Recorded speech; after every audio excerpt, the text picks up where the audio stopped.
Welcome to Night Light. Step away from the mainstream and gather around as we enlighten the world and our realities and travel this cosmic journey we call life. Join us as we share with you and provide that beacon that can guide us all to a better way. Explore with us as we examine a metaphysical montage of spiritual insights, covering everything from the mundane to the magical, UFOs to unicorns, and everything in between. This is a time of awakening, of sharing and evolving, of spreading our wings and soaring on the cosmic breath of creation.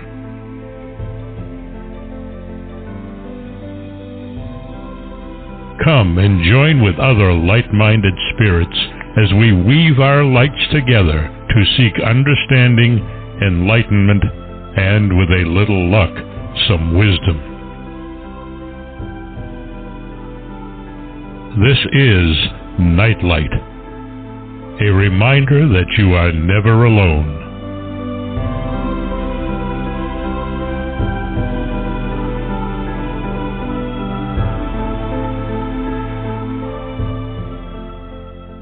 Welcome to Nightlight, everybody. Thanks for joining me tonight.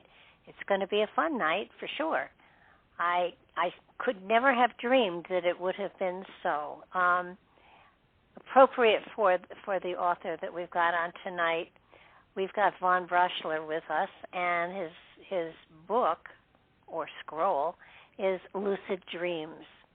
And it's the first scroll. It's the newest publication in the new Red Feather series, The Ancient Wisdom Scrolls. The ancient tradition of lucid dreams, as meaningful dream work in many traditions through the ages, has left us a legacy of how powerful and impactful vivid dreams beyond the ordinary common dream can be on a personal level. This new publication also shows how to program a lucid dream, return to specific dreamscapes, and even share lucid dreams with others. Vaughn is an author of many books on consciousness development, including Past Lives, Manifesting Mysterious Messages from Beyond, Time Shifts, and 7 Secrets of Time Travel. He's a former member of the Omega Center for Holistic Studies and a former award-winning journalist. We did his other scroll, Past Lives, a couple of months ago, and I have to admit, I've never read a book on a scroll before his two, and I found both of them enlightening and exciting to read. I'm not sure I'd want to do a 500 or 600 page book on them, but because they're on scrolls, he has gotten the information down to such a way in that you learn faster because of it. And you know, you have to find your rhythm and you have to find your way of reading a scroll. I have cats, so it was a little challenging, but it definitely is a way in getting knowledge that most of us are not used to. And I think because of that, because we're not with a regular book and flipping pages, because it's on a scroll, we are more intent and we pay greater attention to what it is that is written down there. The ancients may well have had a theory there that holds out to a better way to learn, though I doubt schools will pick it up. So welcome to the show, Vaughn. I'm so excited that you're here again and that I have scrolled my way through another scroll. Well, thank you, Barbara. Thank you for having me back.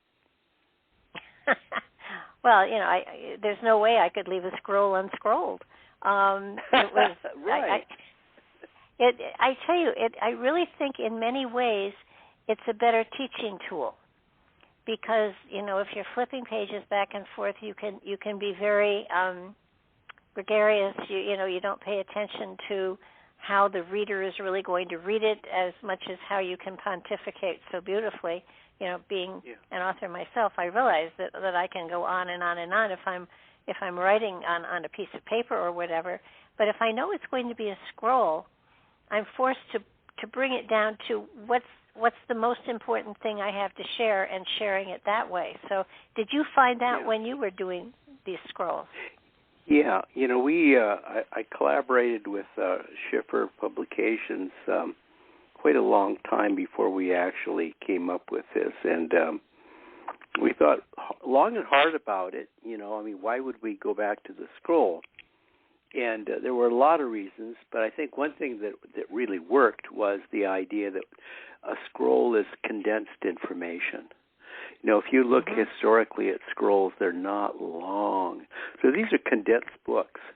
And I was kind of like noticing that people don't like to read as much as before, we still have the really long, some of them are certainly worth the time, but a lot of people don't have the time. And so I was accumulating a lot of friends. They were accumulating a lot of books, but they weren't accumulating a lot of reading time. They were just piling up books. And they said, well, I've read this book and I've read that book. And I said, well, let's discuss that book. I said, well, I haven't actually read it, you see.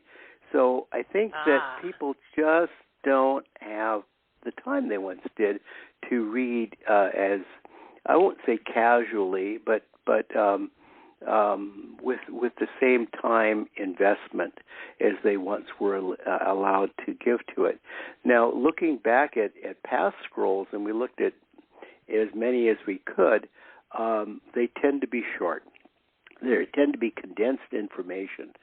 That was because, of course, they were handwritten, and it was a lot of work. They were a lot of work. Well, they still are a lot of work, as we found out, to put together.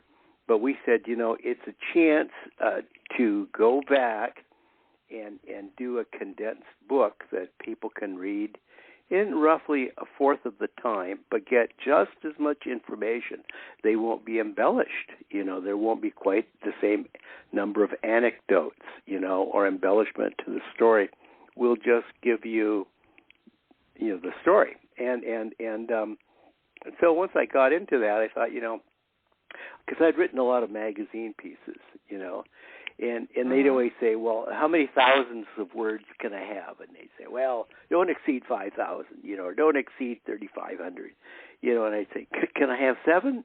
No. You can have 5750. How we negotiate, and it's like it's hard to get like 15 pages in a magazine, but this is what we have. It's like 15 pages in a magazine, and in that. We try to tell the story of the many years culturally throughout history of serious dream work, all the way from ancient Sumer, Mesopotamia, Syria, Babylonia, Egypt, the ancient Greeks, the early Romans, early China, early India, shamanic cultures, through the Renaissance to where we look at dreamers today, and of course in today in depth psychology, looking at the psychology of dreams as serious learning tools. And we said we're going to tell the story briefly, and we're going to tell it concisely, but we also want to tell people the importance of lucid dreaming, because very often these books on lucid dreams simply say, they really do happen, they're really amazing, maybe someday you'll have one, and good luck with that, and it's like, no. I'm interested in dream work. I'm interested in people,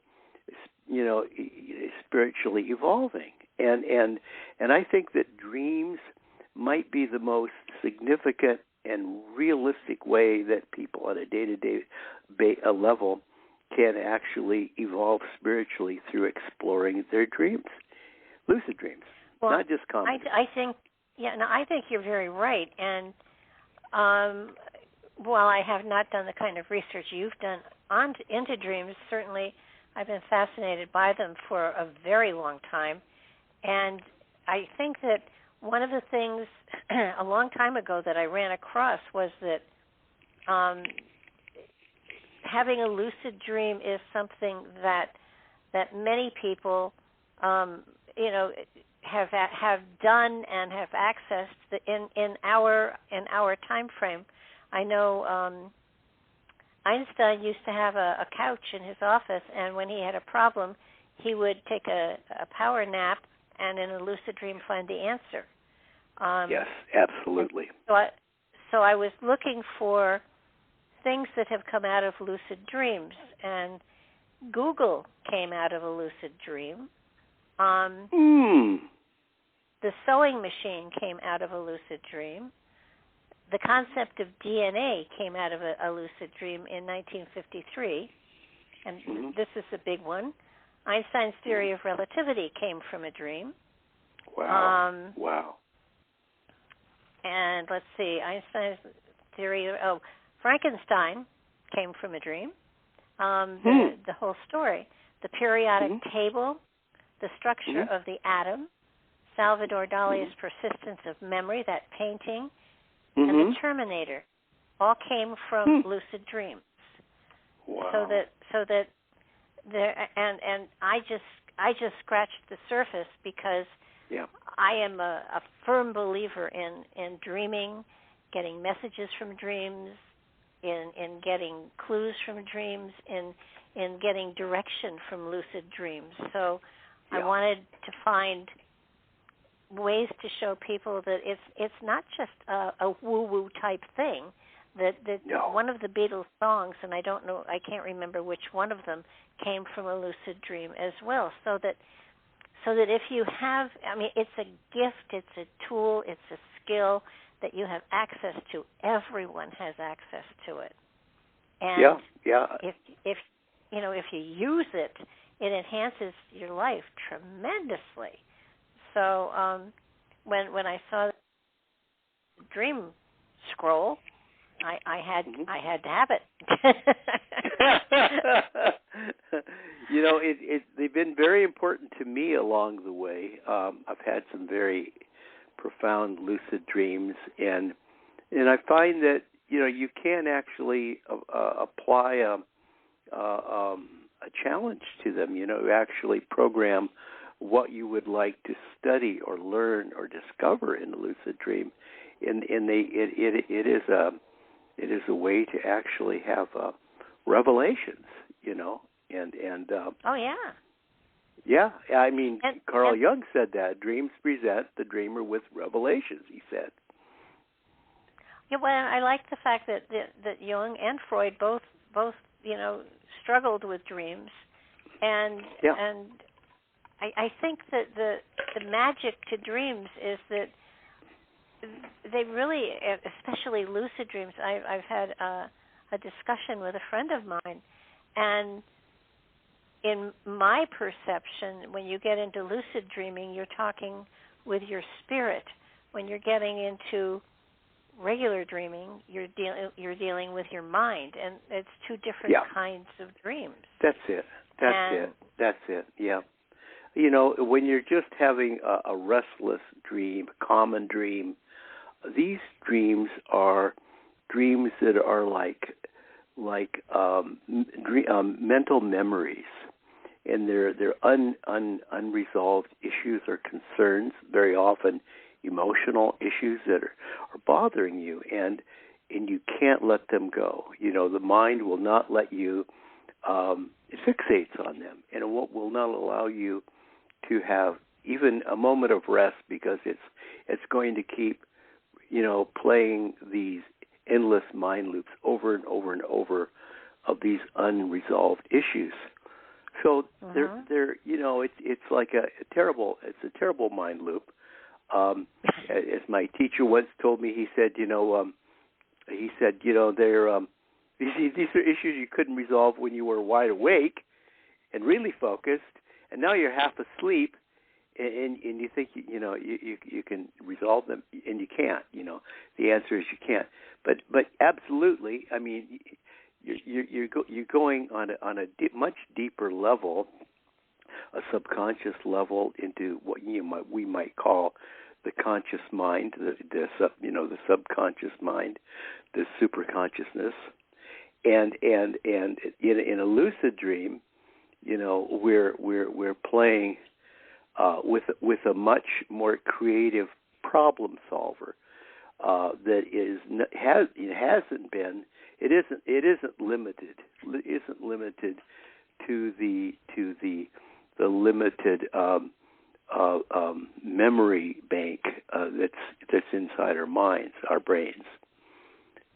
So that's a wonderful way of putting it, because I have found with lucid dreams, it doesn't take reality into consideration. No. As Bruce Vance, the cowboy poet of the Midwest, said in Mindscape and Dreamscape, he said, "There's no up, there's no down, there's no time, there's no space. Anything is possible. In a lucid dream. You're just roaming. It's the absolute, complete, free flow of adventure and discovery. And there are so many things that we can discover. So when the spirit is sort of turned loose and allowed to roam, or if you make a roadmap for it to follow, what kind of information can the spirit in a lucid dream gather for you that is different from normal dreaming, regular dreaming? Well, it has access to more corners. It has access to any place in time or space, any place in the known world or the unknown world. It has access to other realms. The ancients often would describe lucid dreams as divine revelations, prophecy, windows to the soul. They said that you could actually diagnose and even treat your own illness in a lucid dream, because you're searching in places that our physical mind and our physical body does not have access to. It is literally your spirit roaming during these periods. In that case, you're familiar with Edgar Cayce, right? Yeah. So when he went into his, I don't know, for want of a better word, I'm going to call it a trance, but when he would go into he was going into a lucid dream specifically for a person or a situation. Would you say that he was a lucid dreamer? Oh yes. That's just another description of it. I think in many ways the words kind of pile up here, and they seem to be different things, but they're really literally the same thing. For instance, I think that many examples of even thought transfer, telepathy, in a sense, not that different. Meditation, active meditation, not that different. Remote viewing, not that different. And certainly, the sleeping prophet. Now, my teacher, Louis Gittner, he had the same sort of thing. He would go into a trance on his back. The light would come in the room. He would speak in a different voice, and he would have what he might call he might call it a divine revelation, where he said, energy or spirit would speak to him. And then he started reading Findhorn books, and he said, golly. And he got on the plane and he went to Scotland, knocked on the door, the trailer of Dorothy McLean at Findhorn, and said, and Louis Gittner, he said, I'm Dorothy McLean. He said, well, I have encounters much like you have described, and I wonder if you kept a diary of these communications with the devas of the P and all of this. And he says, well, I do, Louis, come on in. And he says, well, I brought my diary. He said, well, that's fine. And he said, and they read, and they said, well, we seem to be getting the same information, but I'm speaking to a collection of energies, and you're speaking to the deva of the P. He said, well, did they really speak to you? And he said, no, I just kind of, it's kind of like telepathic. I mean, there are no words. He said, so you're kind of interpolating what they've said. You know, I don't think she used those words. She said, you're kind of, putting words into to describe what's happened here when you say that they described themselves as the Dave of the P, because they didn't come right out and say that. He said, no. And no one told you that they were the energy, the collection of energy. He said, well, not exactly. And he said, but Dorothy, he said, we're getting this kind of similar messages, but like, and sometimes on the same day, but they're like hours apart, so we're not getting simultaneous broadcasts. She said, Lewis, have you ever heard of time zones? Because they were getting them simultaneously, 8 hours, allowing for the 8-hour difference in time zones. They were getting the same message, So there is universal consciousness also available to us, I think. For those who want to solve, the matrix of life. Like Professor Einstein, in theory of relativity, and it's like, well, that's something that comes to you in a dream, Great. I mean, I've always thought that if I had a great problem I couldn't resolve during the day, just give up, go to bed, and dream it. But when you say go to bed and dream it, you have to actually program the dream. You have to want the dream. And I honestly think that something as profound as dreaming of the theory of relativity, you'd have to actually, in a sense, you'd have to have programmed that dream. It might just come to you. Now, many times people have random lucid dreams, but very often they're so out of the blue that they can't really relate to them. They say, oh, what was that? It was so real. It was so colorful and so detailed and had such great meaning for me. It's like it was like telling me something, but it just comes to them hit and miss.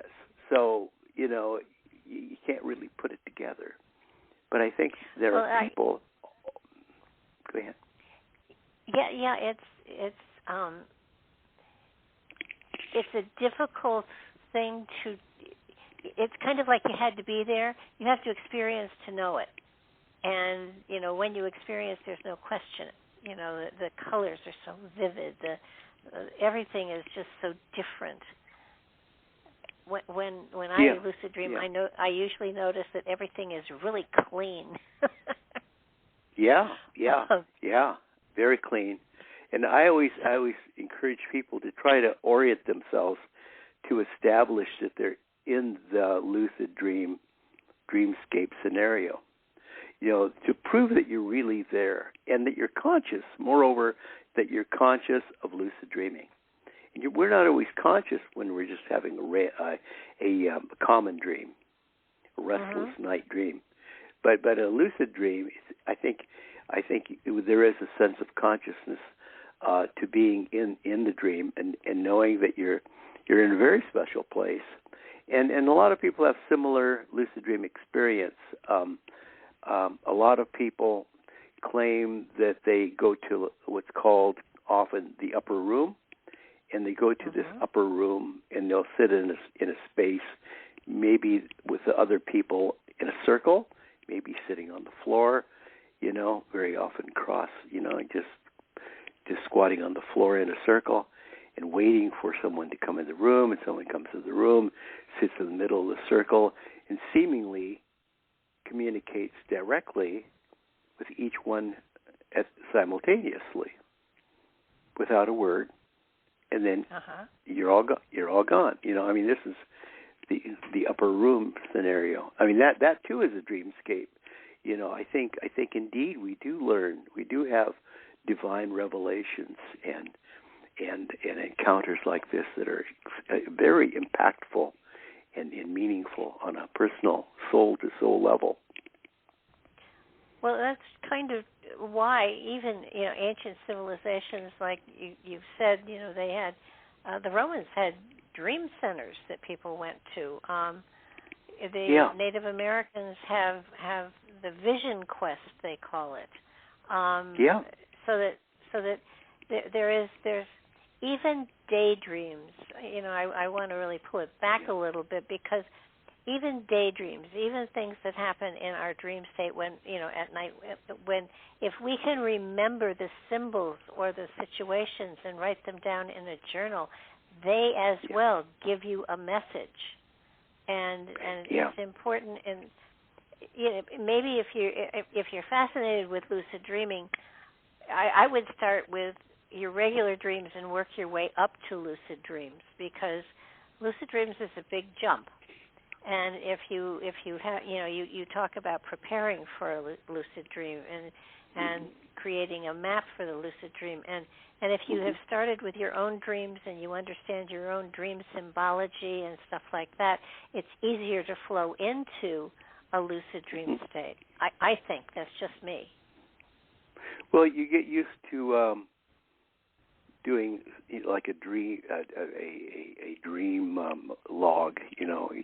Keeping track of your dreams, writing them down, and that's important. I think that a lot of people, they want to keep track of their dreams because sometimes they're recurring, and you want to have and it's important to try to analyze your dreams on any level, because they're extremely personal, and you have the best chance of identifying with it if you really try hard. But I think it's important also to kind of meditate on the meaning of the dream, And many people, when they return to a dream, they just bound out of bed and they want to write it down, and they'll write just a few things, because it's like you have to kind of like absorb the dream when you return from the dream. And that's especially true of a lucid dream, because your physical mind probably wasn't present there. I'm going to come straight out and say it wasn't. It wasn't there. What was there was your inner consciousness, your supraconsciousness, your subconsciousness. It was there, and this consciousness is after all your spirit. It is your divine inner being. It is something that doesn't share all of its information with your mental mind, because it can't analyze everything. It's how do you analyze colors and feelings? It's like it's a whole different thing. Right brain, left brain. So I think when you return from the dream, particularly a lucid dream, it's best to just lie there quietly and reflectively in kind of a introspective moment of where you just allow the dream to just wash over you without trying to think about it. Would just kind of hold on to it and kind of picture it, without words, without analysis, always with pictures. Just see the pictures, look at the pictures, watch the pictures. Because when we start to think in terms of analysis, then we're incorporating the physical mind, which really wasn't present, and it really has no frame of reference, and it really will it'll be all over it, you see. And if you think of just the pictures of what you've seen, then you could allow the dream to go deep within you and encapsulate it. It take ownership of it, and the dream becomes one with you, and you in that sense you become the dream. The message is within you, and you are the message. After you've done that, I was going to say after you've done that, then you see at that moment this handoff where you allow the dream to wash over you, and you internalize the message, and you become the message, and the message let spirit eat it on its own pace. It's not going to analyze it the way your physical brain is. It's going to absorb it, and it takes what it needs. And then at that moment of handoff, you're now in a semi-conscious state, and your physical brain is kind of watching this. It is like saying, "Whoa, you had quite an adventure, didn't you?"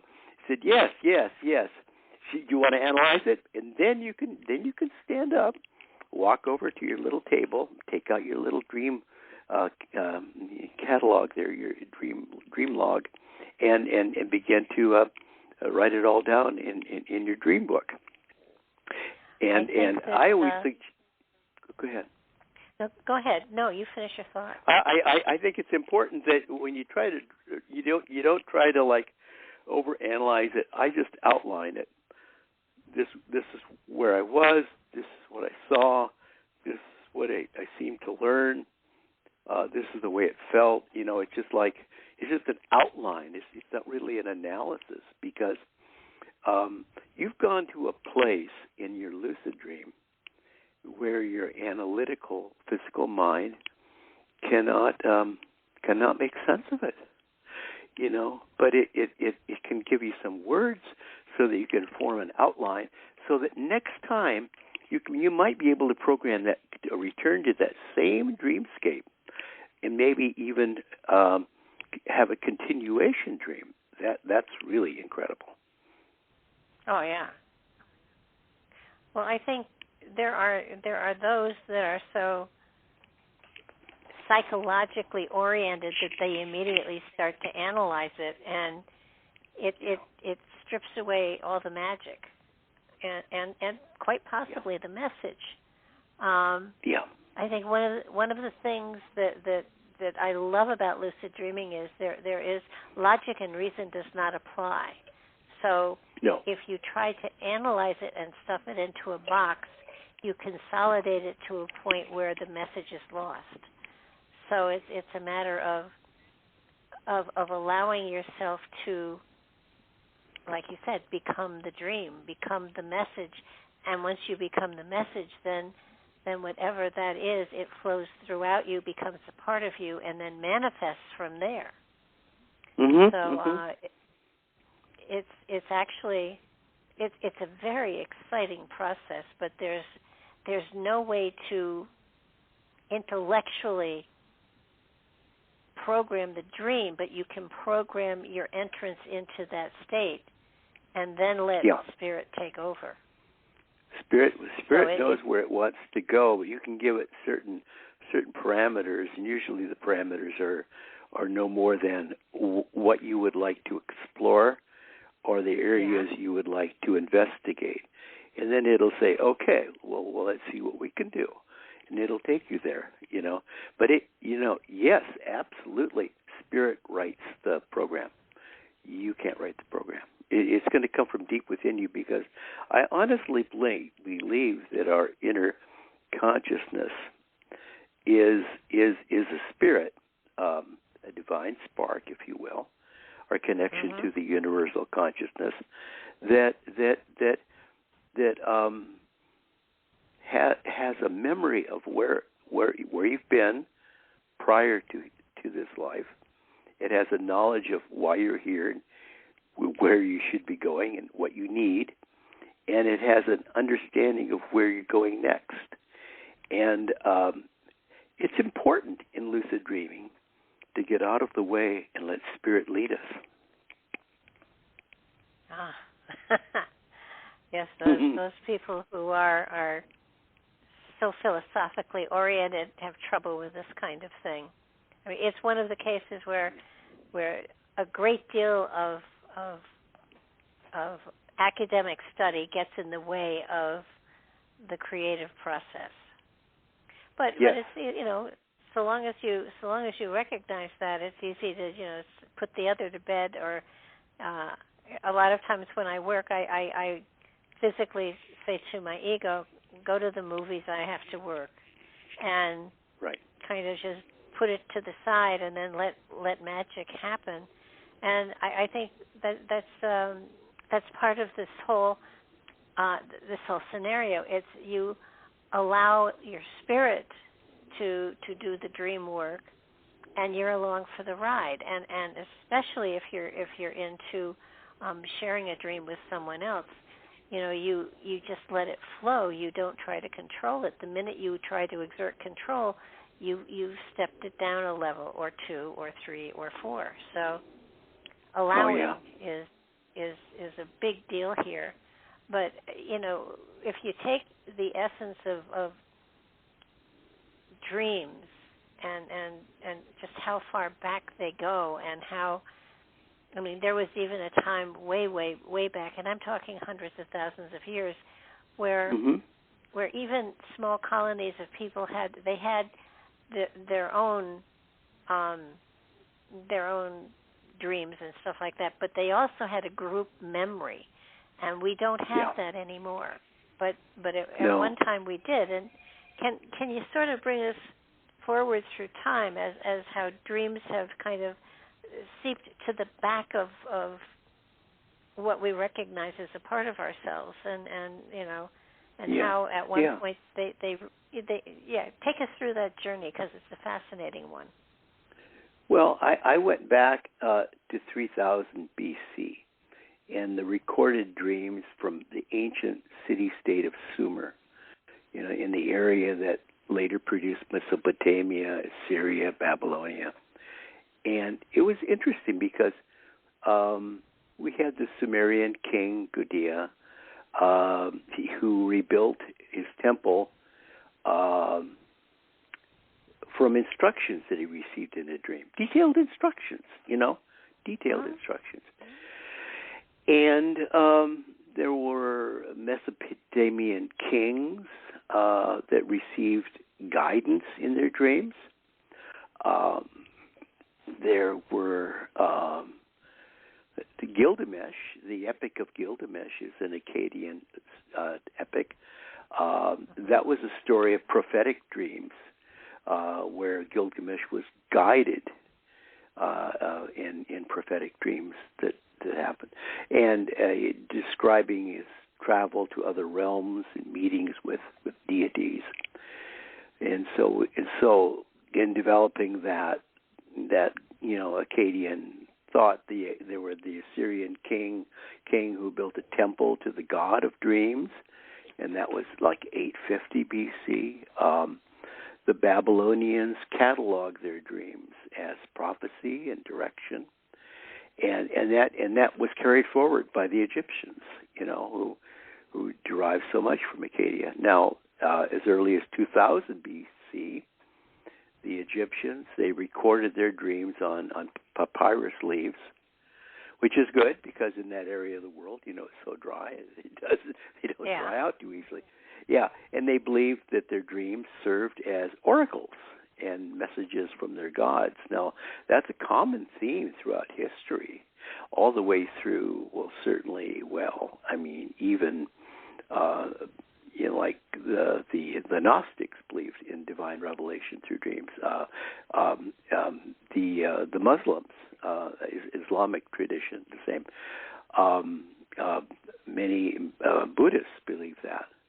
Now, so the Egyptians, they would take special steps to induce dreams that would be vivid, lucid dreams. And the reason was to provide them with divine direction in their lives. So that was picked up by the ancient Greeks. And they produced the first dream book in the 5th century BC. And then they felt that the soul, or part of the soul, left the body in exploration during dreams, much like the Egyptians believed. And so from that period, the ancient Greek civilization, the classical Greeks, we have the Morpheus mysteries, where they believed in Morpheus as the god of dreams, who would visit them with useful warnings and prophecy. Dreamers sought divine counsel, and they'd visit dream temples to cultivate their dreams. We have oracles coming from this period. Yeah. So then, of course, we have the Greek father of all healing, Hippocrates. And Hippocrates felt that the soul received images during the day, but produce images during the night during lucid dream states, and then following Hippocrates, we have Aristotle, and he believed that dreams could predict and even diagnose illness. Then the Romans, Cicero wrote that all dreams are produced by human conscious thought. pretty modern concept. This resulted in visions of an insightful nature, and this kind of continues to today. Early China people believed that half of the soul was freed from the body during the sleep to visit a dream realm. The other half of the soul remained securely in the physical body. Interesting. In India, really interesting, dreams were seen as expressions of inner desires in some cases, but they could also account for the soul departing the body in divine guidance during the dream state. This is a recurring theme. So, and in the West, early Welsh history, now they believe that the dreamer could leave the body and go out of time. We have the story of one person dreaming of King Arthur, and that's a very popular book of the time from the Red Book of Hergest, the dream of Runaway. So then we have of course we have indigenous people. We have and here we have the tribal memory. The common shared dream. We have the dream walker,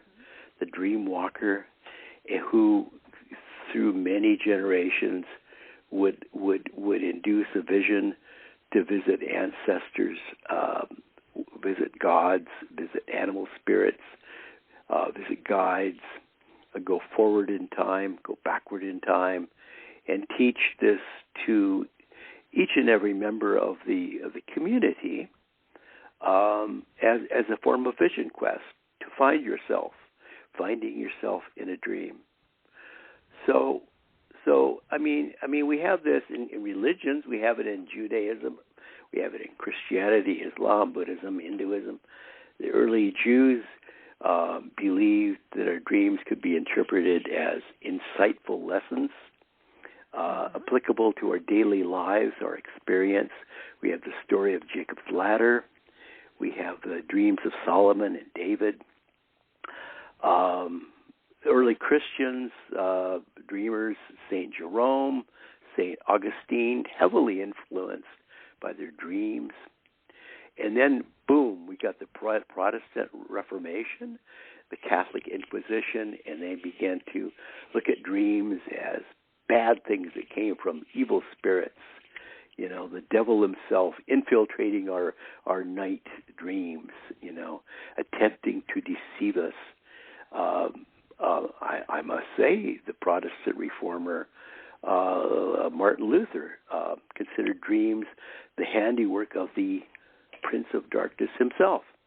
But then we come upon the Renaissance, and in the Renaissance, Christianity restores the value of dreams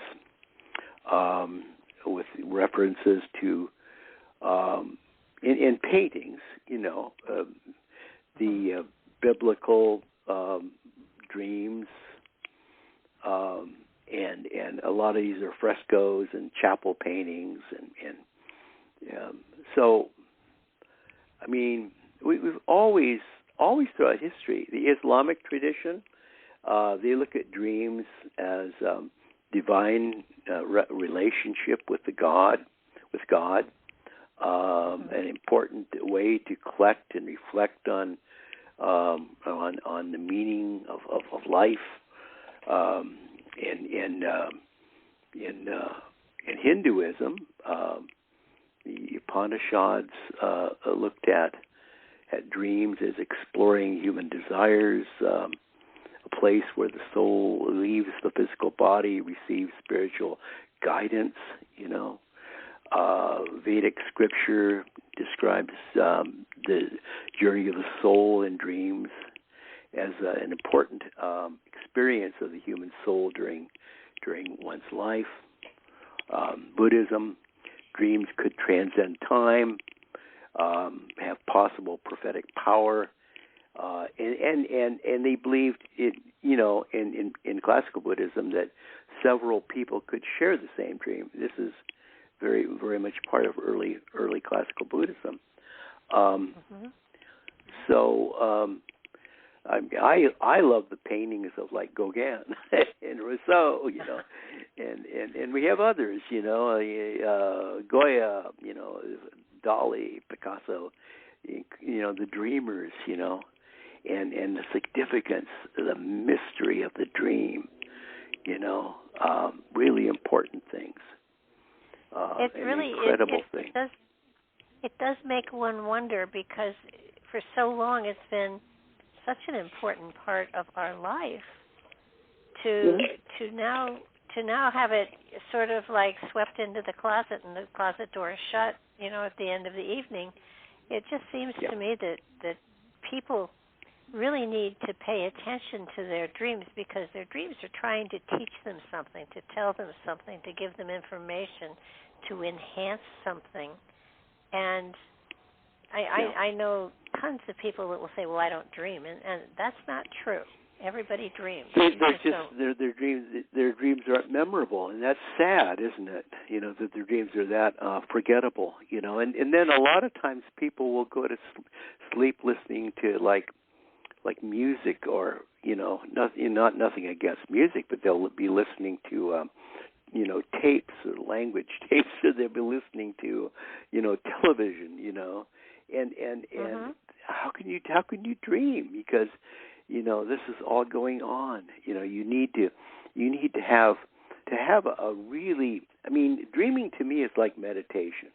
If you really do it right, you need to have a quiet place, and it has to be a safe place where you feel physically safe and can reach a level of deep rest and sleep, and the mind as well, the physical mind as well, and there can't be distractions. It has to be a peaceful place. Dream temples, are like meditation retreats. And I think that for people who have trouble reaching higher levels of meditation or spiritual levels, explore your dreams. It's basically the same. It's your inner spirit probing and discovering. Yeah, I've had occasions when I've woken up from a dream and thought, I don't like the way that ended. I'm going to go back to sleep and end it a different way. Yeah. You do have the power to do that. You do. And I, for years I had a recurring nightmare, and these. Well, I know a lot of people have these, and so they don't really like to dream because their dreams are unpleasant. And let's talk about unpleasant dreams. Sometimes we misunderstand them. They're unresolved problems that continue to weigh on you, and you've never figured out a way out. And I got to thinking about the dreams that I have like every other night forever, and it just weighed on me like an anchor. And I would wake up in a sweat. And I thought, you know what? I know how to program a dream. I am going to set up that dream scenario. I am going to consciously go into that dreamscape, and I'm going to resolve it with a different ending. And I did. And now it's like that's all behind me. I've gone past that hurdle, that challenge that was in front of me. And you have that power to do that. Oh, absolutely. And I think that keeping track of your dreams, I know people that have dream diaries that go back 20, 30 years. your dreams actually do give you indications as to what's coming as far as your physical reality. Sometimes it's symbolic, sometimes it's not, but that those hints are there. And what I think is so phenomenal is that we have the capability of predicting for ourselves what's coming. And if you write down the symbols or whatever your dream is each night, you'll find at some point in time that everybody has a different rhythm, but that after a certain number of days you will see your life beginning to explain what the dream was all about. And it's 100 for me. I would say it's 98% symbolic, and every now and then literal, but mostly it's symbolic. And so, if you are keeping track of the symbols that you're getting and what they mean to you, then you're going to be able to understand a little better. I mean, oftentimes losing teeth, it's said, mean that you're losing friends or you're losing something, and sometimes sometimes losing teeth means you haven't been to the dentist in a long time and you need to get make an appointment too. It's not all, but it's that part of you that can't pick up the phone and tell you something, but it can give you symbols that will enable you to interpret the meaning yourself. And it's a personal thing. It's really important to keep those kind of journals. If you're going to work with your dreams, it's important to have a journal.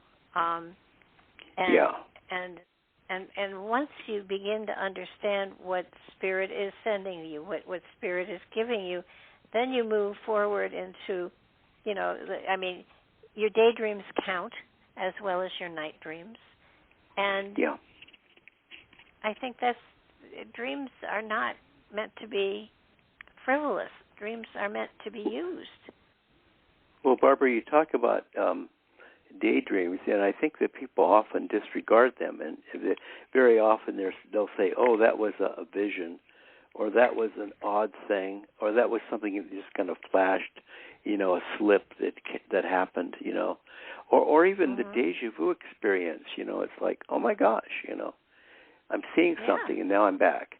And these very often we have waking dreams like that. You don't even have to have a little daydream. You can be like eyes wide open. We meditate. We can meditate with eyes wide open. We can have a lucid dream, eyes wide open, and they're just as highly significant. And I think many times this is like Spirit saying, "Now listen, there's something I really need to tell you, and you'll see a pattern to these things. If you really analyze it, there'll be a pattern, and it is trying to get your attention for something that's very important, but it doesn't spell it out, logically, like, with words and graphs. It is going to be symbolically, and that's meant to get your attention, because I think this is like a deeper way of looking at things, and it's so very personal that I'm always worried when people want to go and buy a dream dictionary, because it's going to be somebody else's, thoughts about this based on their experience, and interviewing other people in their frame of reference, what they have found to be symbols that were meaningful for them, but not necessarily for you. I mean, I think I have fairly literal dreams. I'll have dreams that will tell me what to do or what I should be thinking about. I mean, I always dream about what I'm going to be writing. I just think like, I need to be thinking about this, and then I dream, and it's like, wow. I'll wake up even with the title sometimes. It's so exacting. But sometimes I'll dream about a health condition that wouldn't have been obvious to me, and it's always worth checking out, because it is inner knowing. It is an insight that is available to us, and is given to us for a good reason. But I think a lot of times we have dreams, and they're confusing to us. I've been researching for a new writing project on animal spirits and totems and animal spirit guides, and I think that a lot of times people will historically dream about animals pursuing them, and it's frightful. That the tiger is chasing after you, or you're being pursued by a bird, or a snake, and you're trying to get away, and you're scared. What do you do? And I think very often, there are animal spirits and guides, and even animal totems that will try to get your attention during the day. Try. Birds will drop feathers, and animals will cross in front of you and look at you and say like hello, and you say like, oh, I'm scared. Go away. I don't want to see you. Mr. Coyote. So they'll come to you in a dream. They'll absolutely dream link with you.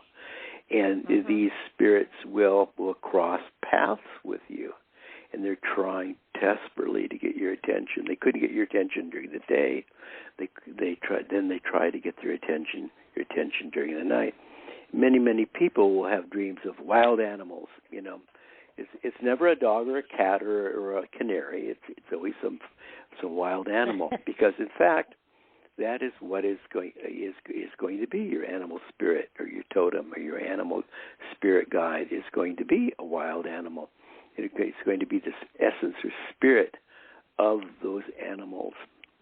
And don't they sometimes represent a special kind of? I don't like snakes. I don't want to be around snakes, and yet snakes represent wisdom. And so sometimes what they represent is not a fearful quality. It's a quality that if you have an aversion for a certain animal, it probably has a quality within it that you need to really work with on yourself. That you need to work with, and it's frightful. I mean, funny you should mention snakes. For years, I was, like a lot of people, afraid of snakes. That I had a recurring dream that I was being pursued by a large snake, and very often it would be on a narrow jungle trail, and I couldn't get away because it was just the one little animal trail, and I was running ahead of it. It was catching up, and they always say, what do you do when you're confronted by an animal in a dream? Well, I couldn't outrun it, so I stopped, and I on this narrow trail, I put my legs wide, and it went between my legs, and it stopped, and it rose up, and it looked at me, and it spoke to me. That was my animal totem. That was my totem. It had tried so hard to catch me and talk to me, and it had a beautiful message just for me, and it really was wisdom. It was not at all what I thought it was. Even though it flicked its tongue and it had these scary eyes, it was not what I thought it was. It was the spirit of the snake, and it wanted to give me a message. Now many times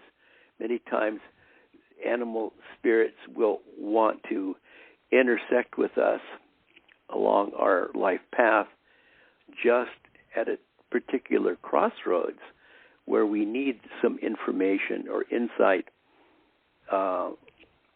at that time, specific information, and so this will be an ongoing thing for people. you're going to often see, bird feathers in front of you or animals crossing your path, and it will happen with a pattern. It'll happen synchronistically. As Carl Jung said, there is no insignificant coincidence. It's all, significant. It is synchronistic, and I totally believe that, and I think that we live in a creation that is interrelated and interdependent, and that we're not at odds with all of these creatures as we often think we are. I don't know why we ever got this idea. We're here to help each other. Yeah. Yeah. Well, I think this, being in the physical is a unique experience for our spirit. And so as a physical entity, there's a lot to be fearful of because you can feel pain and you can feel hurt and you can feel all sorts of stuff. As a spirit, that's not available to you. So you're here for a reason to experience these things. We're here, but, exactly. So it's sort of like, okay, so I'm not saying go out and hug the next bear you see or anything like that, but do understand there's a message there.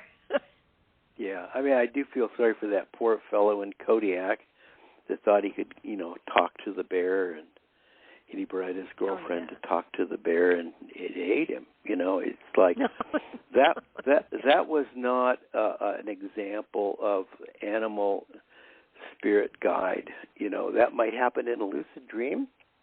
It might happen metaphysically, but it's not likely to happen on a beach at Kodiak, Alaska, in a physical setting. People have to remember that we're more than the physical.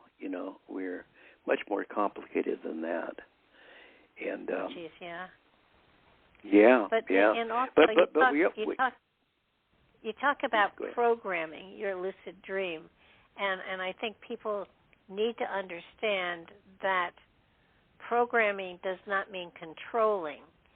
It's more.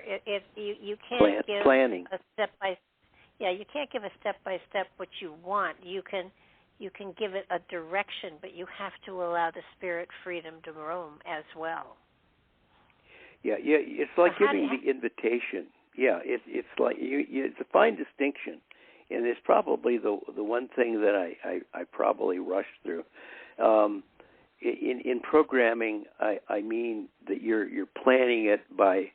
Sometimes you plan a picnic and you say, "Gosh, wouldn't it be nice to have a picnic?" And then people go with that, And it's like so it is with us in spirit. You say like, "I would really like to explore this if I can," And spirit said, "Well, are you ready? Are you ready? I'll set it up for you if you're ready," And it'll set up the parameters. It knows what you need. It's not going to give you any more or any less than you need, and it's going to give you the experience that's called for at this time in your life, because it knows what you need. But no, and you really don't know how to set these things up. No. I mean, we're talking, big magic. Leaving the body, beyond time and space, and having these experiences in a non-physical, non-ordinary reality. This is the work of spirit, and you couldn't do this without spirit. So I think what you do is you say like, okay, you kind of give it the keys. You say, here are the keys. Now take me somewhere. And it says, okay. Yeah, exactly. I mean, I have found I get lots of titles for books, but they don't give me anything else.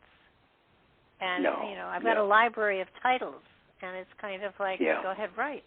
It's like I always think, sometimes you ask to review a book and say, that title would have been a good book. I wish it had been here. Yeah. So sometimes titles don't don't match up. You know, the nicest thing that anybody ever probably did for me, you know, on the QT was they took my newspaper away one morning, and they left a book with the cover removed. And I think, you know, this is really nice because, you know, we think of the title and we think of the cover, we think that's the book. No, it's not the book. That's the marketing. The book is the message. You know, the message is important. So, I mean, I read this book cover to cover to cover to cover, and it just profoundly affected me. And then when I had this experience, then I started doing lucid dreaming regularly, and then I thought, oh my gosh, I want to find a reliable way to get into a dream state more reliably than this, and set it up. And I think it takes a lot of internal harmony between body, mind, and spirit to actually set up a lucid dream. I think you have to have. I think that they don't do anybody any good in meditation when they say that the mind is the slayer of the mind. You have to do this with great finesse and harmony.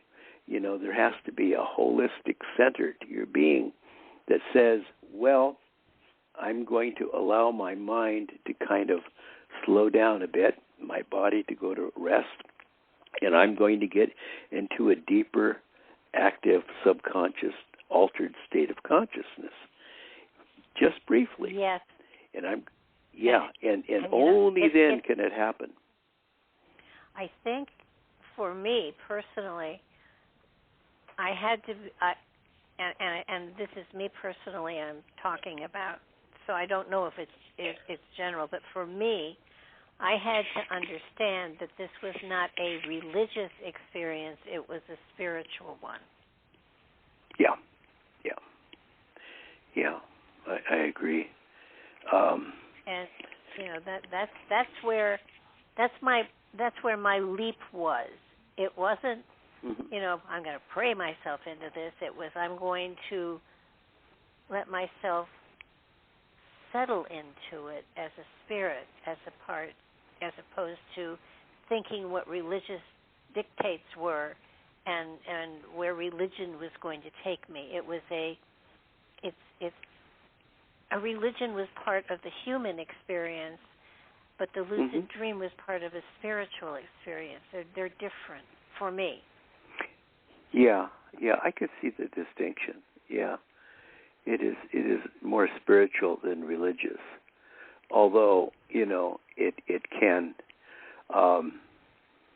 anchor your religious orientation, but it is not confined by that.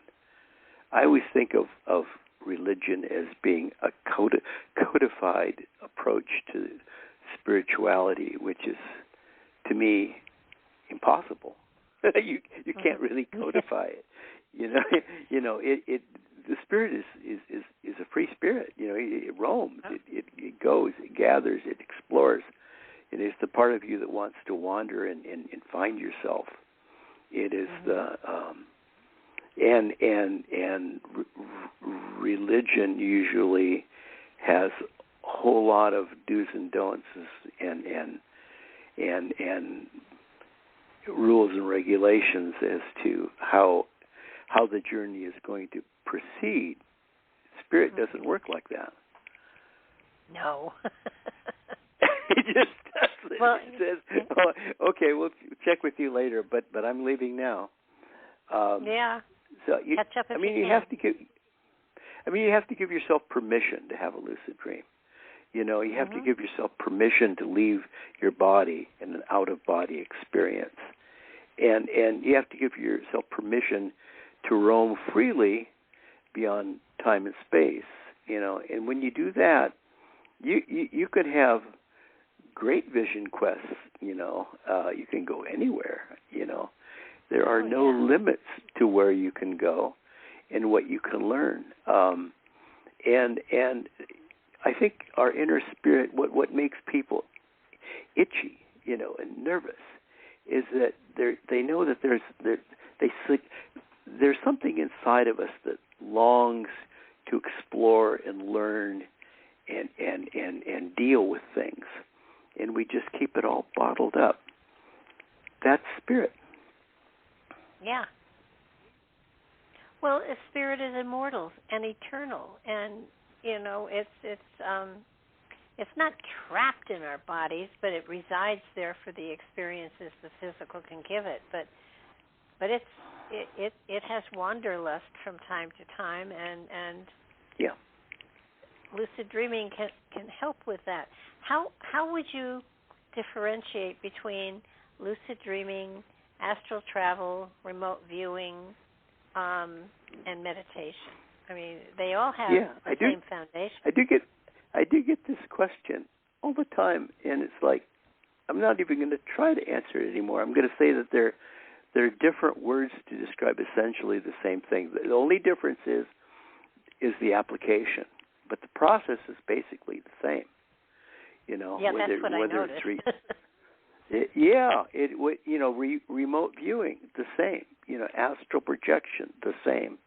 Now, there are some differences, thought transfer of thought, telepathy, essentially the same. The difference is like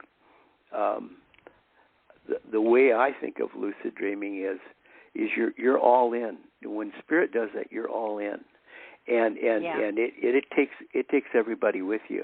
It takes all your subtle energy bodies with you, so that you're not just taking your astral body as you would an astral projection. But we're getting into semantics here, which is unfortunate, because astral projection can be exactly what we're saying.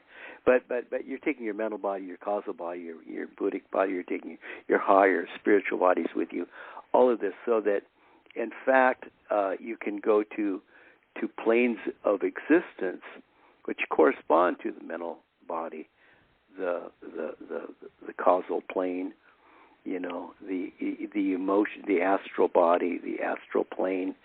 These are, because consciousness actually, the way it works, it's a non-physical thing. It's pure energy.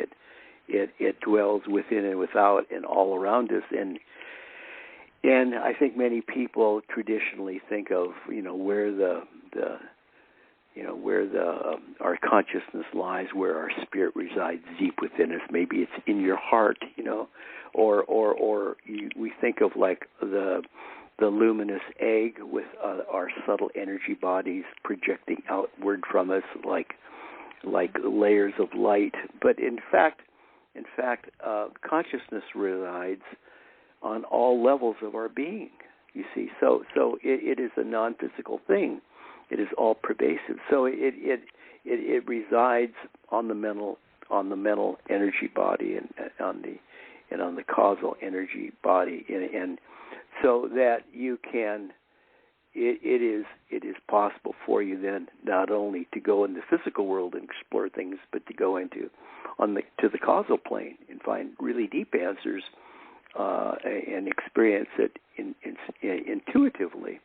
On a causal level, and I think this is a level people don't really think of when they think of outward dreaming. Right. So here's a question, because of course it comes from our physical, but everyone's at a different time, place, or intuitively in spiritual whatever. Everybody's in a different place. So when one person goes into a lucid dream to that level of consciousness, and another person goes into a lucid dream and that level of, is it the same level of consciousness, or is it different for everybody? I would think it would be different from everybody, but it's similar. Certainly, in a shared dream, you're planning a dream, anticipating or requesting a dream. Let's say you're handing the keys to your spirit and saying, "Gosh, I'd like to have a dream in the following situation, and I'd like to coordinate it so it happens tonight." So I mean, you kind of coordinate with somebody, and you have a shared dream, and you're actually going to be and I know this has happened to everybody out there. I mean, I would think that everybody's probably had a dream that was a profound, lucid, vivid, colorful, impactful lucid dream. And in this dream, it, somewhere along the way, you've seen people in the dream. And there might be people you know, and there might be people you've never seen on this earth before, this physical realm. You know, and they were dreaming. They were there. You were in the same space as they were. You know, when you go to the upper room in that typical lucid dream, these are all people that are dreaming simultaneously, sharing this dream with you. You know, so this happens from time to time, that you'll encounter people that are in exactly the same place as you. You know, but can that in some ways could that explain when you meet somebody that you know them and you don't? Yeah, see, I think that's the case. I think there are these déjà vu moments when you recognize someplace you've been, and you've been there in a dream. Or you recognize somebody, but you say, gosh, where have I seen you? Where do you go to school? You know, where do you vacation? Where have you lived? No. Did I ever see you on TV? No. You explore all these possibilities. You rule out as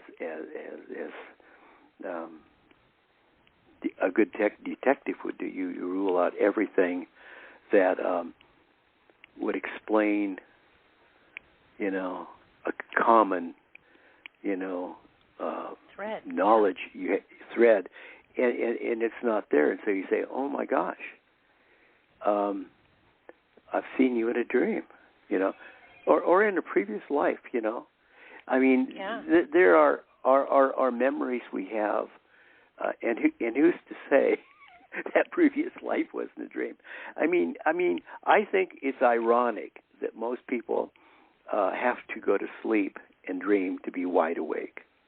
But I think that's the case. I think that we're mostly just like kind of dream walking through our regular daytime hours, and it's only when we go into these deep, deep dream states that we're really exploring and really living. But the cool thing when we do that, I have often woken up energized, you know, not tired, but energized. Yeah. And part of that is because those are times when your physical body and physical mind have been allowed to go into a deep, deep sleep, and so they're rested, you know. But also you're jazzed from what you've seen. You're so enthused from what you've seen and reinvigorated, given new life, new insight. It is very special to have these kind of lucid dreams. And to return to the dream and to continue the dream is great magic. Oh, yeah. It's almost like, where did I leave off? And, you know, pick it up and go further ahead with it. And usually it's more, for in my experience, it's usually, you know, expanding on a concept as opposed to physically, you know, creating something, or, you know, it's usually I'm turning pages and learning more about spirit and where spirit goes and what spirit is, and I would imagine everybody has a different element that they're working on in their lives at this particular point in time, and so that's where they would go if they were allowing themselves to revisit a lucid dream. So how would one prepare oneself? Say that, you know, Joe Schmo wants to have a lucid dream tonight. How would he set it up to hopefully have one? Yeah. So what I think works for me, and I tried very hard to come up with a formula that would be practical. And it doesn't happen every time, but you know, I try to think about where I would like to go in a dream and what I would like to experience in a dream, and I think about this very deeply, and I kind of like meditate on it, you know, and I get it real clear. I get it fairly clear in my mind the kind of thing I need to explore. Maybe it's a time in my past or a specific area I want to understand or a place I want to go. It could be virtually anything. In fact, it could be even looking for lost car keys. Something that mundane. That works too. And then I say, the desire is really important. You have to really want to desire it, and you have to have a great will to go there, a great focused will to go there, and then you want to prepare the body so very carefully to go into a deep sleep mode like that, where spirit can feel free to come out. And what I do is I, let's say it's a dream where you're reclining, maybe on a bed or a mat or a cot or a sofa, and I keep the legs kind of apart, and I keep my hands from crossing. I allow energy to flow through me quite easily and unobstructed, and I consciously put my body to deep sleep. I focus my attention on my feet to go to sleep, and I visualize them getting heavy and getting dense, and I order them to go to sleep, and then my legs the same, and then my torso, and my chest, my arms, my head, my neck. Concentrate on focusing on little details like the ears. I can't feel my ears. I can't feel the hair on my head. I can't feel my nose. I feel nothing. And then I tune out all inner distractions. I try to put the physical mind to rest. I say that I hear nothing. I see nothing. I smell nothing. I sense nothing. I touch nothing. I have no sensory awareness, and thoughts can cease to flow through my mind, and there are no words, no sounds, no memories, no conjecture, no concerns. We're preoccupied, many of us, with thoughts, monkey chat. Trivia. They're just trivia that will not end, like worries about what happened yesterday or what happens tomorrow. Just let it melt away until you dissolve to just black. Just tune out. Just take everything out. There's nothing going anymore. There's just fade to black. And I'm staring into blackness. And then I invite my inner self to come forward, my consciousness, and I allow it to come forward. And I say, now, I want you to creatively visualize where you want to take me, what you want to show me, and just draw pictures of it. No words, no sounds. Because, see, that's all re-energizing, reactivating our analytical mind. So no words, no thoughts, no plans, no outlines. Pictures, things in terms of pictures. That's the way it communicates. And it just draws pictures of where it's going to go, what it wants to see. And it doesn't matter, that it's not a masterpiece of drawing or painting. It's something that it understands. It's shorthand understood by you, on a deep inner level. And then often I'll just kind of tuck that back somewhere deep inside me, and I'll prepare myself. I'll stare into the darkness again, prepare myself for bringing that agenda, that what I've drawn back in front of me, in front of my mind's eye. And when that happens, I'll take that as a prompt to automatically leave my body and go there. using that as a roadmap to take me there. And then I bring it forward, and then I'm looking at it. And then I usually wake up a little later with a memory of having gone somewhere. But, I think that, it's not really programming. It's really inviting spirit. It's inviting spirit to come forward and take you somewhere and show you what it needs to show you. It knows what you need. It knows where you need to go. I mean, there's no other part of you that can negotiate this kind of an adventure. And it's nothing that your analytical mind will understand. When you come back, you have to kind of lie there and in bed afterwards, or if it's a daydream or a lucid, a waking dream, you're very still, on re-entry, and you think about, you let it wash over you and go inside you, and it let I call it letting spirit, eat from the lesson. It absorbs it. It was something it needed, and then I think at some point, because you're now beginning to become physically alert, your physical mind will be kind of cued into what's happened. It said, "Hey, what happened? Where'd you go? What'd you see? Wow! Let me make some notes.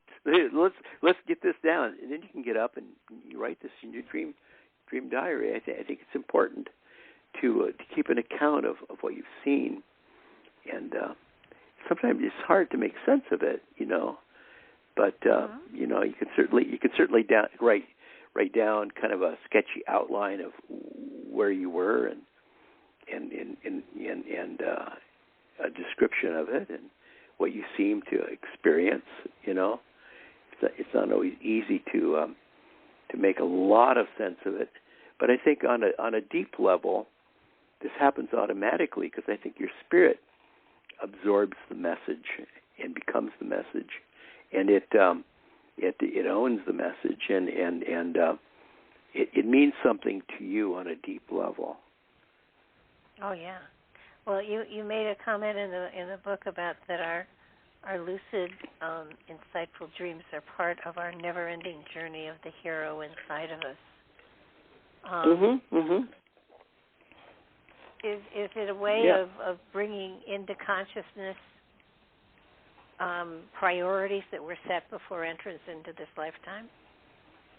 See, I think that's it. I think along the way we get so kind of misdirected by the events of the day that we lose track of why we're here and what's important, what is our mission in life, why we're here, what we're about, why we came here, what did we want to learn, and what did we want to explore in this lifetime. And instead we're going through some silly program that somebody sent us in the mail, 20 ways to become a more enlightened person. And it's like, it's not you, we have to find ourselves somewhere along the way. And I think that our inner spirit knows this. It just knows it. It was born with knowledge, a priori knowledge, as Mr. Plato would say, and it can't really remember everything, but it certainly has. It has a homing device as to where we should be and where we should go. I always think that life is such a long journey, and it's not going to be all handled in a few decades of physical experiences. There are certain life lessons and certain things that we were meant here to do, and it's not always obvious to us on a purely mental, physically, mental level what that is. But I think that your inner your inner compass knows this, and that would be your spirit. So I always think of life is like a baseball game that never ends. It's like you get up with a group of people and you're living this day-to-day existence, and they say, well, let's do the best we can. We're going to have like everybody's going to take a shot at it. We'll see if we can't win one for the Kipper. And we all get up and try to hit a home run, and everybody strikes out. And they say, well, you tried 3 times to hit the ball, and 3 times you missed. So everybody, three people get up, and the whole side is retired, and they say, well, let's go out, and we'll go out in the field, and we'll watch the other people hit. Maybe we'll learn a thing or two.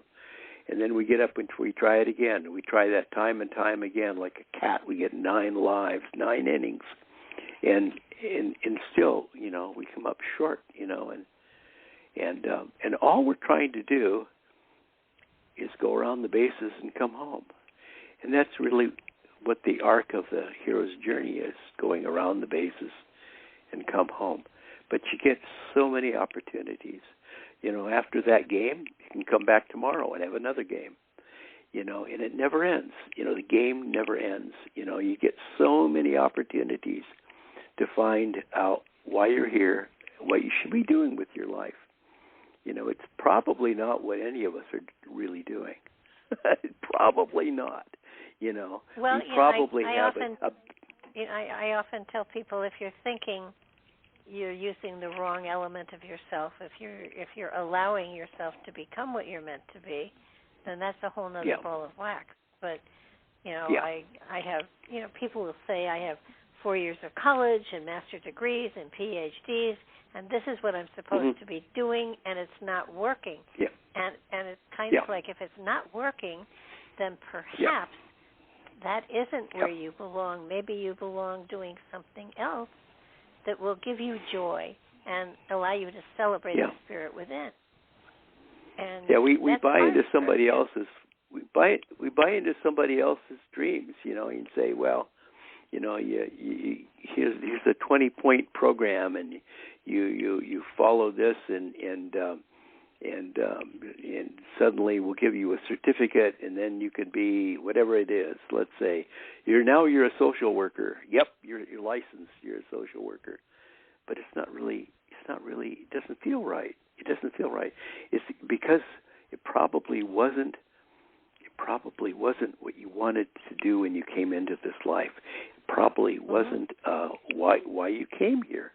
It's a perfectly good life for somebody, but it's not you. And it's not just finding something that's comfortable or worthwhile. There are lots of things that are worthwhile, but it's not you. And finding.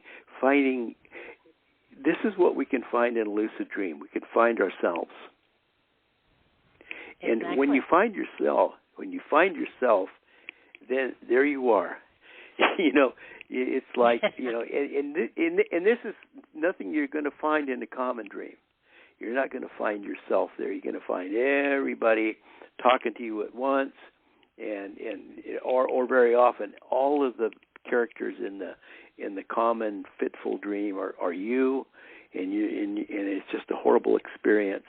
And there's no sense of you, and there's no sense of direction in it.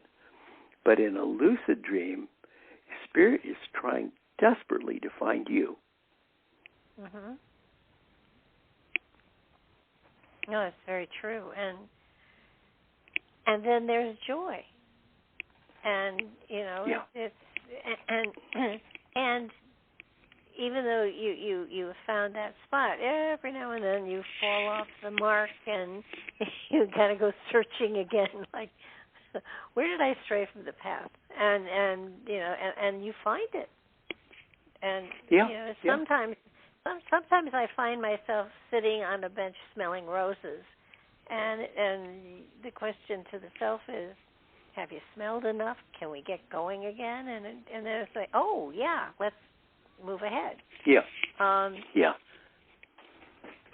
So it's a joyous thing. It really is. And the more you do it, the more fun you have.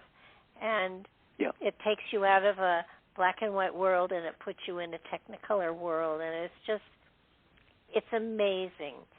But it is like every other skill you'll ever work at.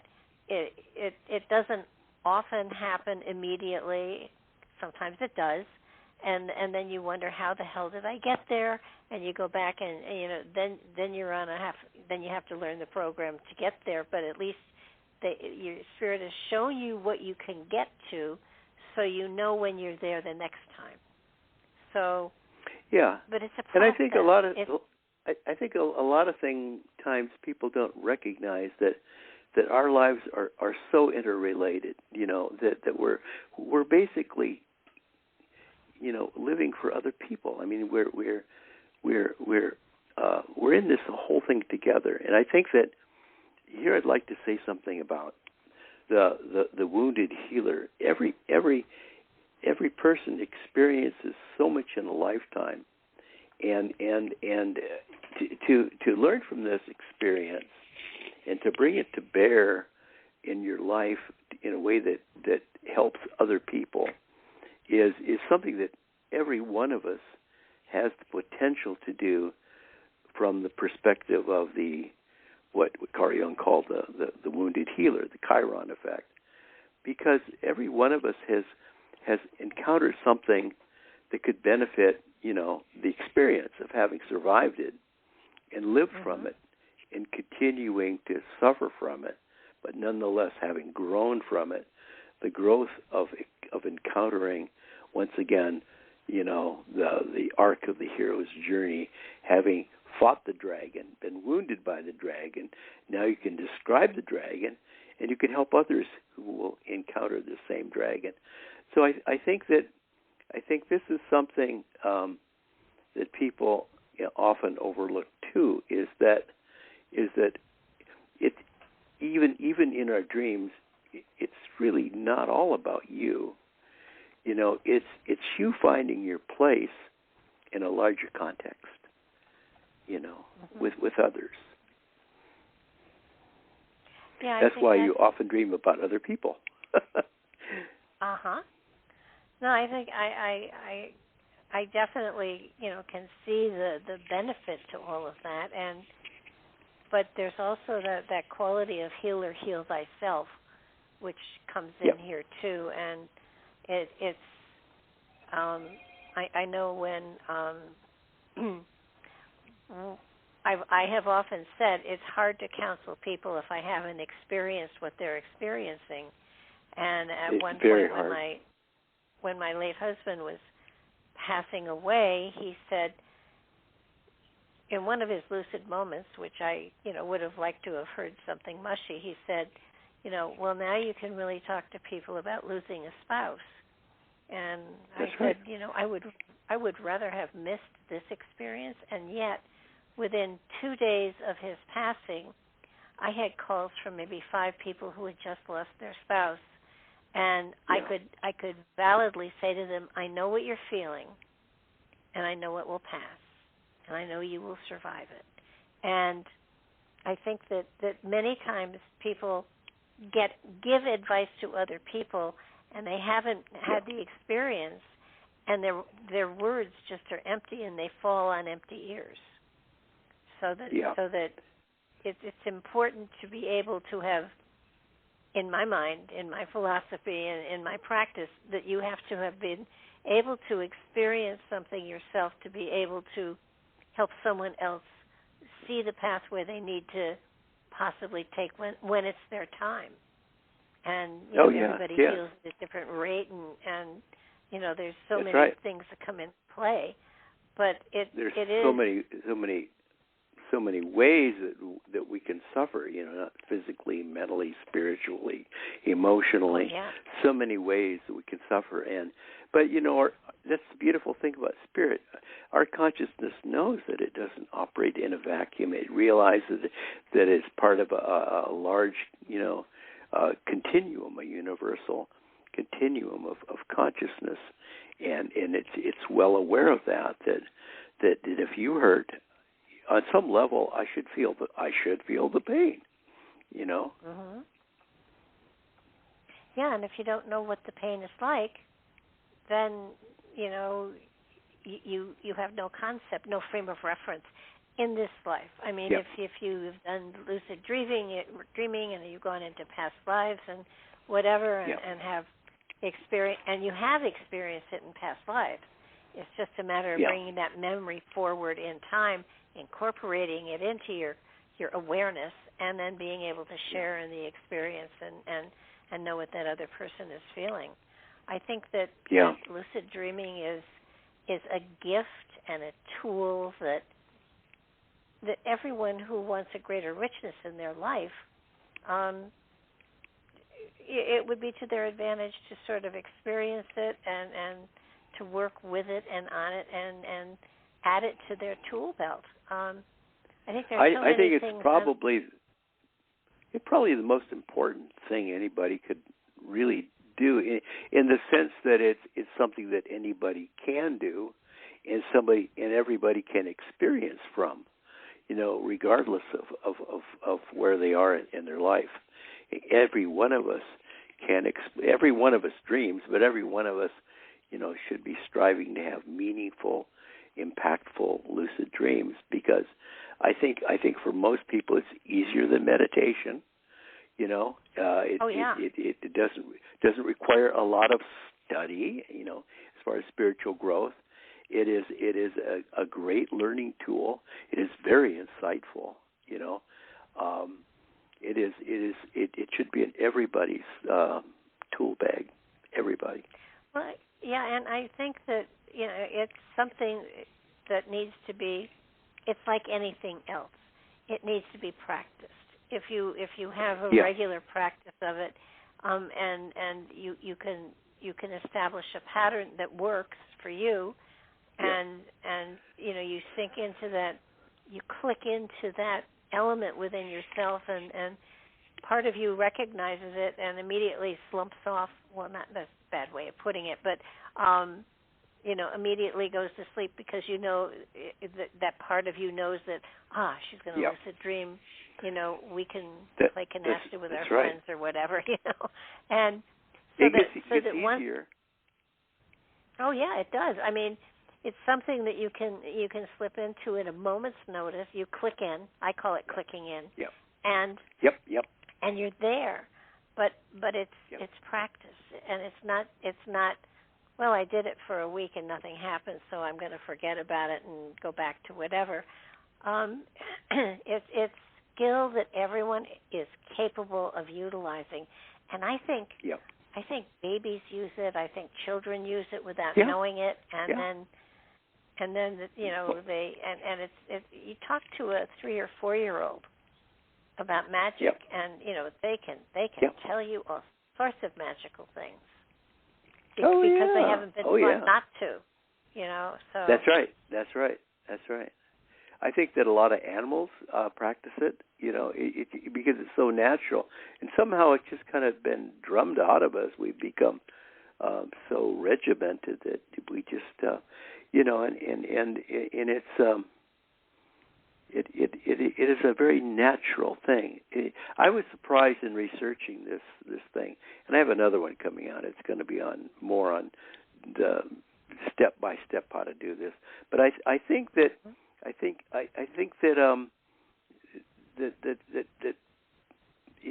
people have kind of lost touch with how important it is. I mean, how the ancients actually did dream work, and they worked at their dreams, and they saw this as part of human growth development. They would have temples for it. They would induce lucid dreaming.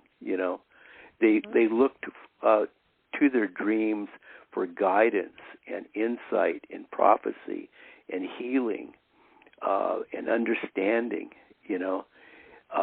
and a greater context to their place in creation, in the divine creation. And somehow we've a lot of us have lost this, and I don't know how this happened. I just honestly don't know how it happened. We see that it's alive in a lot of native ceremonies, shamanic dream work and vision questing, but it's like now people are like going to shamanic circles to learn this because it's like, where else are they going to get it? You know, it's something that's just been kind of forgotten, and I don't understand how we've gotten so out of touch with our inner selves. Well, don't you think, society as a whole has become more complicated, that with TV and the internet and all of the other electronic things that are out there, we don't have time to work on ourselves. We'll go to a shrink, but that doesn't do it. And I think that, not that I want to eliminate, a level of healers, but I kind of do.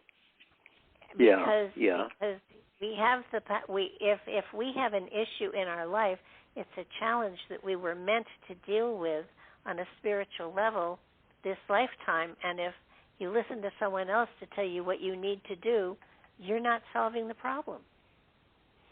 Yeah, because they're that's speaking exactly from their frame of reference. That's the problem. Yeah. So if you have an issue, then lucid dreaming or getting into contact with your higher consciousness, however you want to put it, is the way you solve the problem or issue or challenge that you brought into this lifetime.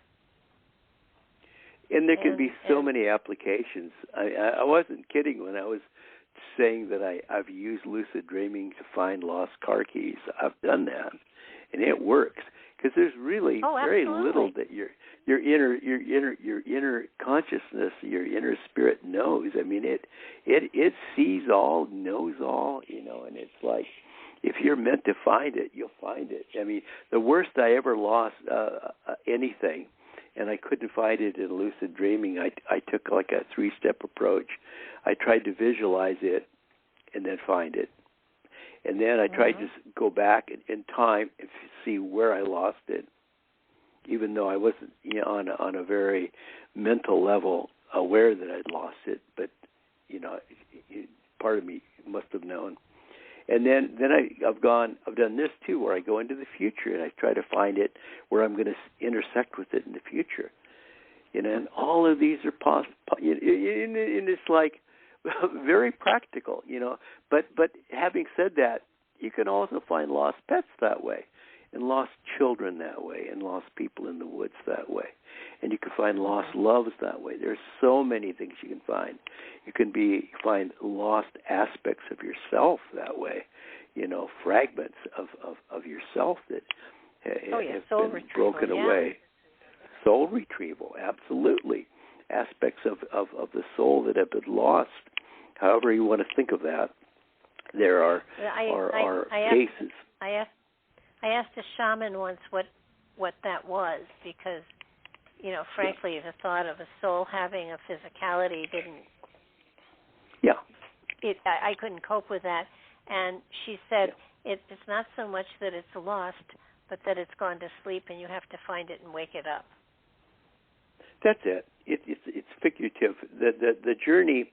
We think of everything so physically that the journey is going to be like, 1,000 miles or 1,000 steps, and it's like, in reality, time and space doesn't work that way.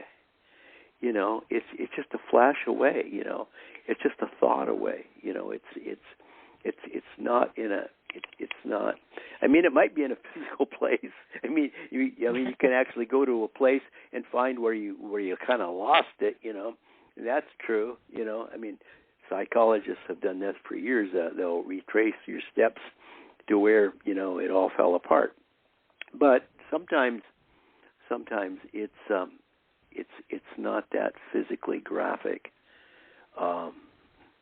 It is more subtle than that. But sometimes you're not meant to find stuff because there's other stuff you're meant to be doing, and it might be preventing you from going a direction that was inappropriate for you. Every now and then when I really can't locate something, I have to sit down and say, all right, maybe I don't need it right now. It'll turn up when it's supposed to. Well, that's true. Sometimes I think things that are lost or situations that are lost or people that are lost. Things happen sometimes for a very good reason. It's not always an accident. We always think, oh, it's a terrible accident. That's because we want everything to be a continuation and comfortable without change. But life is not like that. Life is full of dynamic change and upheaval. And we have to be ready for that and become accustomed to that. We have to, things are going to not, Well, sometimes we get flashes. I mean, I've had a number of occasions where getting ready to go someplace, I've gotten a flash of don't do it, and not gone, and have avoided big accidents or situations that would have been horrible. So. Oh yeah, I was supposed to get on a plane. I don't know, about 2 years ago, and I might have told you this, but the alarm didn't go off. And I looked at the alarm, and it was set right, and that alarm clock always works, and it didn't ring. It was set properly. So I got up, and I rushed, and then there was a detour to the airport. And then when the detour took me in the wrong direction, I said, you know what? I'm not supposed to go on this flight. Yeah. And I have a distinct feeling like it might have not gone well for me.